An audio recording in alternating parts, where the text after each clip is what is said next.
Le bonjour chez vous, que Dieu vous bénisse. Triste et forcé de constater que les faux chrétiens ou les chrétiens non régénérés, non nés de nouveau, sont plus dangereux que les païens et que même tout ce qui se fait à l'extérieur. La Bible dit que dans notre communauté, dans notre famille en Christ, nous devons nous fortifier, nous édifier les uns les autres, nous encourager, nous pousser vers le haut. Yes, c'est ça l'édification. Or, nous constatons que lorsque quelqu'un témoigne ou manifeste une foi différente ou supérieure tout simplement aux autres, qu'on vient comme essayer de complexer cette personne. Or, rappelle-toi, ceux qui étaient allés voir le démon, qui se sont fait chicoter, il faut que tu sois sûr d'être revêtu de la puissance de Dieu.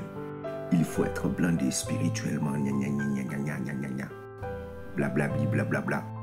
Ce sont des bêtises. Avec la foi, tout est possible à celui qui croit. Je l'expérimente et je l'ai expérimenté. Ma vie est une vie où j'ai été poussé, j'ai été exposé aux épreuves.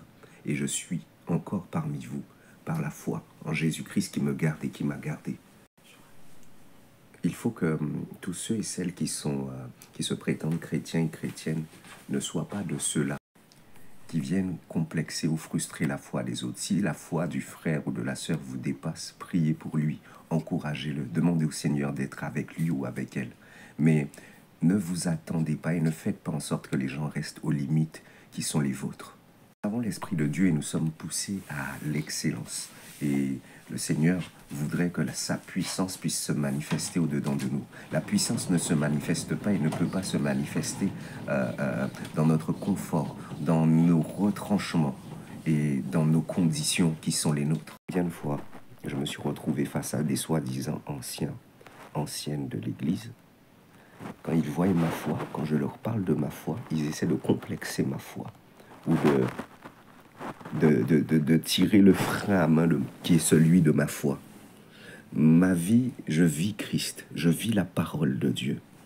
Donc lorsque vous n'avez pas la possibilité de pouvoir m'aider à aller dans ce sens-là, vaut mieux se taire. Ça s'appelle la sagesse, que ce soit devant moi, devant les hommes et devant Dieu. Invite tous à lire le passage Matthieu 14, versets 22 à 23, où Jésus leur dit « Homme de peu de foi, pourquoi as-tu douté ?» Ça peut donner l'impression que Jésus reproche à Pierre d'avoir douté. Et nous pourrons en conclure que le doute est l'ennemi principal de la foi.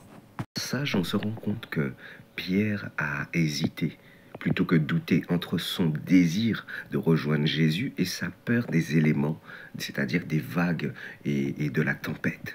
Tout le monde est capable de pouvoir crier, de pouvoir montrer soi-disant une pseudo-puissance qu'ils voudraient conférer d'un partenariat qu'ils ont avec Dieu. Mais ce n'est pas quand tout va bien qu'il faut être dans cet état-là. C'est dans les moments difficiles, c'est dans l'adversité, c'est quand les choses sont en train de chauffer, c'est là qu'on voit qui est qui. Le manque de foi que Jésus relève chez Pierre tient au fait que Pierre était moins attiré par le Christ que par la nuit, le vent, les vagues, la tempête qui le menaçait. Sa foi l'attire vers Jésus, mais sa peur le cloue sur place, le tétanise et par conséquent le fait tomber. Voilà pourquoi Jésus dit que Pierre, qu'il est un homme de peu de foi.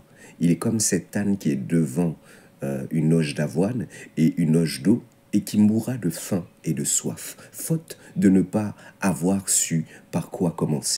La foi, c'est notre adhésion, et c'est ce qui a de l'importance aux yeux de Dieu. Au-dedans d'un véritable chrétien, il ne doit pas avoir l'ombre de doute, l'ombre d'une peur. Ceux et celles qui agissent de cette façon-là font les choses de leur propre intellect et par leur propre force. Ils ne vivent pas la vie de l'Esprit Saint et ne sont pas nés de nouveau. Le doute a toute sa place dans la vie spirituelle.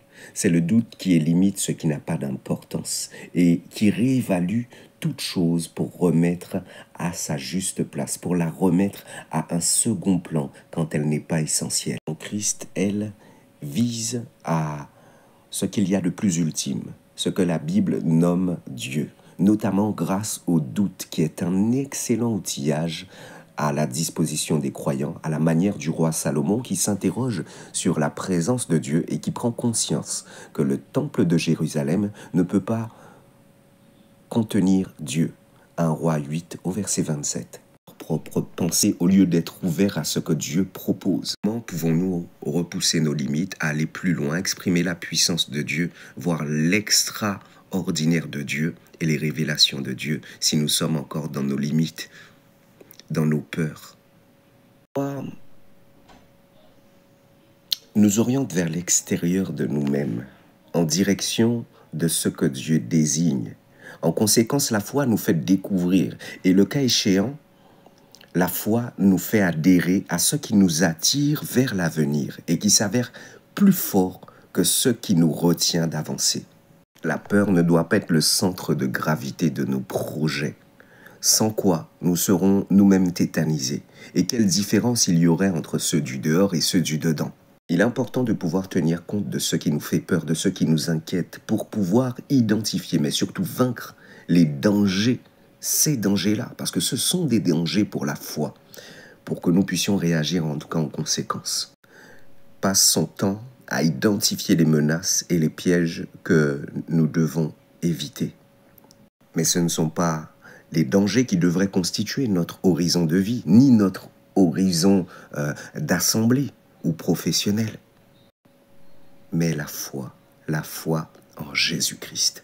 Tu n'es pas chrétien et tu m'as écouté aujourd'hui, et si tu as rencontré des soi-disant chrétiens et chrétiennes qui t'ont mis des limites, qui t'ont dit non, tu ne peux pas faire ça, fais attention, nanani, nanana, ce ne sont pas de véritables chrétiens. Quelqu'un qui est véritable rempli par l'Esprit de Dieu, lui marche par la foi.